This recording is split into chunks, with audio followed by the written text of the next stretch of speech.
We were in Singapore for the press junket for Prime Video's The Rings of Power, where we got to hang out with the cast and creators of the show. Check out our conversation with Markella, Kavenagh, Megan Richards, and JD Payne. Hey guys, how are you? Good, how are you? Very good, thank you. Congratulations on the show. JD, I think the nicest thing I can say to you about how much I love your show is that every time I watch an episode, it makes me want to go and reread the books. Oh, cool. That's a huge compliment. That's amazing. Yeah. And then I do, and then I get to the Silmarillion and I'm like, I'm out.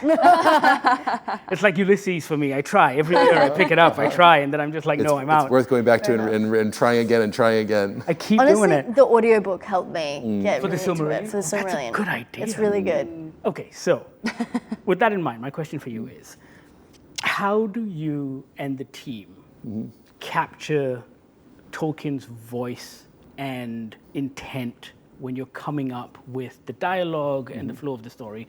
Because I think you nail it. Thank you. That's really a compliment to the entire creative team. So we constantly are immersing ourselves in Tolkien. So I used to play like jazz trumpet, and my jazz teacher told me that like the way you play jazz, and the way you learn is you're constantly listening. You're listening to Miles Davis and Dizzy Gillespie and all the greats. So you're always working on your fundamentals. Also, you're practicing your scales, whatever else. Right. And then when the spotlight comes on and the drum beat drops and it's your turn to go up there and improvise, all those things recombine in your head and then come out with whatever special thing is in your heart and then come out. It's like that with Tolkien also. Right. If we're constantly immersing ourselves in Tolkien, then when it's the moment to get there and write that monologue or write that exchange between friends in a way that is going to feel Tolkienian, it hopefully comes out in that way that you've learned, and then a little something from your own heart, and then it comes out in the way that feels like Middle Earth. That's great, because it doesn't, at least to me, and I'm a big fan, it doesn't just feel like homage. It feels authentic, which is Thank you. very, very cool. Let's talk Poppy and Nori. I didn't get a chance to speak to you guys for season 1, but there is obviously a similar parallel/dynamic to Frodo and Sam, and I'm curious as to whether you took anything from those performances. Yeah, I mean, I love those performances. They're very inspiring just from an acting perspective as well, how present and truthful those actors were, and it really comes across on screen. And so full respect to them and full respect to Frodo and Sam as characters in the books as well. But I think that because these characters are set so, they're just so many years before, and their circumstances are so different. So their relationship, the foundation of their friendship is really a product of also what they're going through, and they've had to be so close super quickly because of what they've experienced at such early ages. So full respect to them, but I think it was just focusing on what this specific dynamic was and really fleshing that out and trying to do it justice. Was it the same for you? Was it just what was on the page? Absolutely, yeah. I think there's something so, echoing everything that Markella has said, obviously. But there's a uniqueness, I think, to Poppy and Nora's relationship is completely equal. And they also have, they have their own individual personalities and individual growths that you get to see throughout this season specifically, I think. But they also do it side by side, and, they have such an incredible supportive relationship with each other, but there is definitely balance, yeah. Oh, and I think that's a great point. I'm glad you used the word equal, because I think it's slightly different for Frodo and Sam, where one person was always the hero of the journey, if you will, and the other person was the sidekick, almost. JD, I got to ask you about Bombadil. Why did you decide that this was a good place to bring him into this story? And also, are you going to attempt some kind of explanation as to what he is?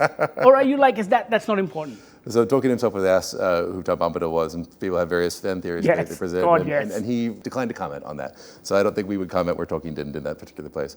The reason why we brought him in at this point of the narrative is the stranger is on a journey of self-discovery. He knows he's an Istar, he knows he's here for an important reason, but he doesn't know what it is.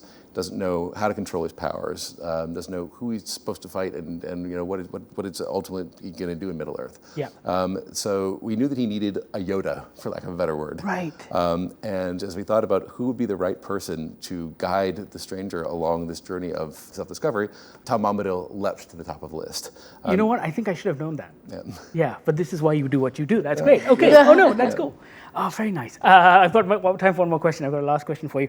As I'm watching the show, I feel like I'm getting 4 to 5 genres, right? With Celebrimbor and Sauron, there's this psychodrama going on. Also a bit Gossip Girly. The both of them. Love that. Yeah, and toxic then- relationship. Right, and I wrote this down because with Over in Numenor, you've got political intrigue. And then you've got this lone wolf and cub type thing going on with Arendor and Theo.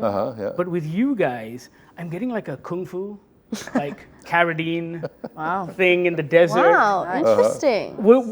Were you looking at any specific genres when you were doing your bit with The Stranger?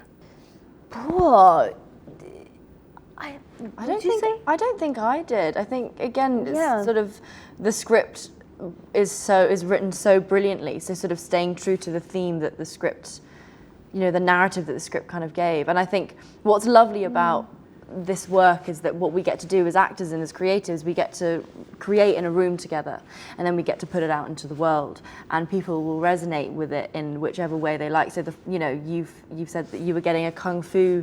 I mean, like a Western. That's great. Fair enough. Yeah. Love that. I mean, Literally. that's brilliant, and we'll take note. We were really excited to go to deserts. We had never gone to deserts before. Yeah. We talked about Lawrence of Arabia a lot, and so doing our Lawrence of Arabia.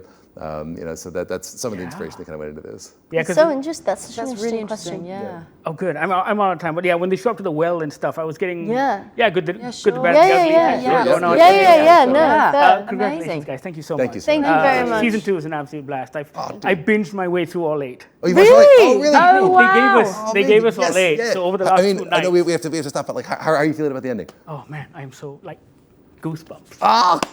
But that's the same with every episode. Okay. I'm watching every episode and I'm just like the whole time. Amazing. I'm a big Lord of the Rings guy. I'm a big nerd. He's so The Lord of the Rings, The Rings of Power is now streaming on Prime Video. Check it out. Let us know what you think. Sound off in the comments. And thank you so much for watching.